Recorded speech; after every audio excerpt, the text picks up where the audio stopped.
ఇది తమిళనాడు కేరళ బోర్డరు. ఎడమవైపు తమిళనాడు, కుడివైపు ఏమో కేరళ వచ్చింది. ఈ ఏరియాకి నాకు చిన్న రిలేషన్ ఉంది. లోగడ నేను లారీకి వెళ్ళేటప్పుడు డ్యూటీకి కేరళ వచ్చి పాల్గాడ్ దగ్గర అన్లోడ్ చేసి అక్కడే కింగ్ ఫిషర్ తయారయ్యే ఫ్యాక్టరీ ఉంది, బీరు, కింగ్ ఫిషర్ బీరు. అక్కడ లోడు నింపుకొని రిటర్న్ వెళ్తుండగా ఇక్కడికి వచ్చాను. ఇక్కడ తమిళనాడు ఆర్టీఓ చెక్ పోస్ట్ ఉంది. ఆ చెక్ పోస్ట్ దగ్గర పూర్తిగా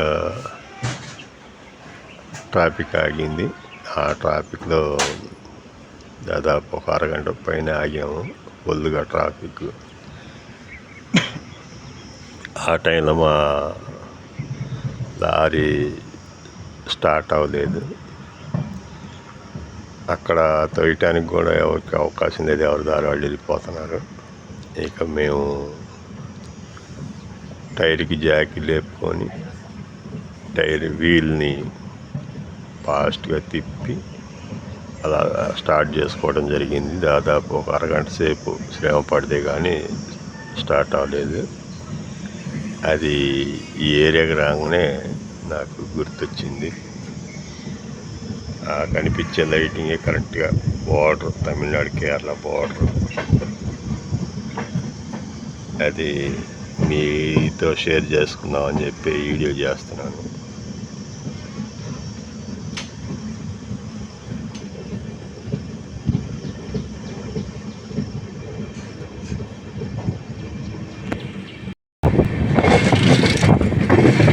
పాల్ఘాట్ రైల్వే స్టేషన్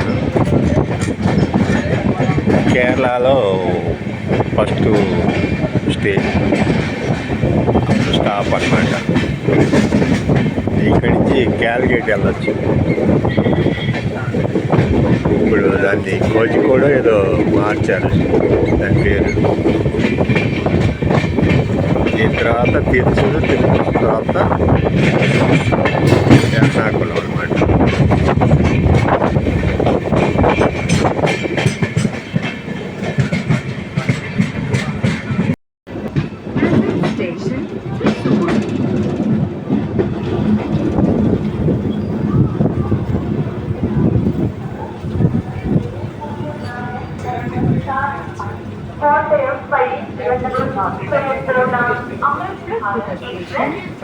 జనం బాగున్నారు. ఇది తిరుచూరు రైల్వే స్టేషన్. ఇక్కడి నుంచి గురువాయూరు వెళ్ళే వాళ్ళు ఇక్కడి నుంచే మారాలి. ట్రైన్లు తక్కువగా ఉంటాయి. ఇక్కడ దిగి బస్కి వెళ్ళాల్సి వచ్చింది. బస్సులో వెళ్ళచ్చు.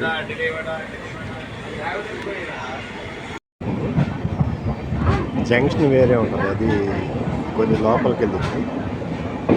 ఇది ఇక్కడి నుంచి వెళ్ళి కొట్టాయం మీదుగా త్రివేంద్రం వెళ్ళింది, తిరువనంతపురం. నేను ఇక్కడ దిగేసి బస్ స్టాండ్కి వెళ్ళి వేరే ఊరు వెళ్ళాను.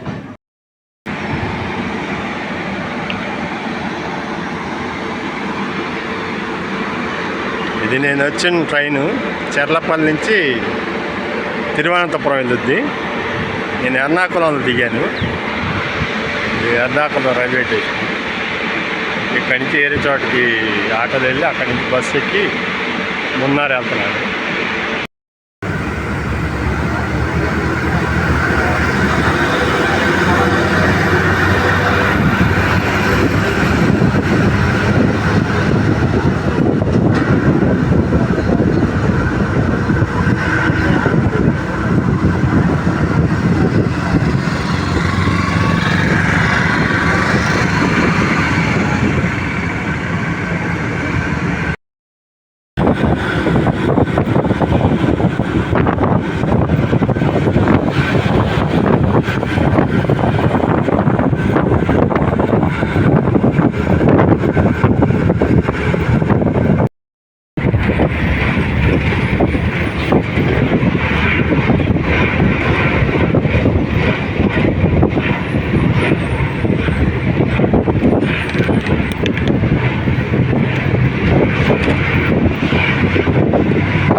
ఇది మున్నార్లో నేను తీసుకున్న రూము.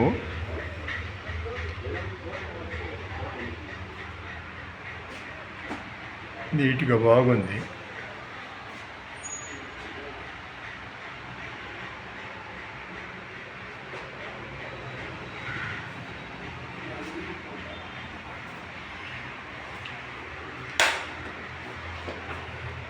ఇంత బాగానే ఉంది.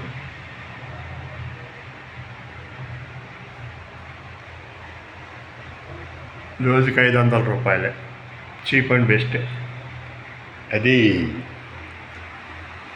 వీకెండ్ కాదు కాబట్టి, వీకెండ్లో వస్తే 1500, 1000 నుంచి 1500 తీసుకుంటారు. గట్టిగా 1200 పడుద్ది.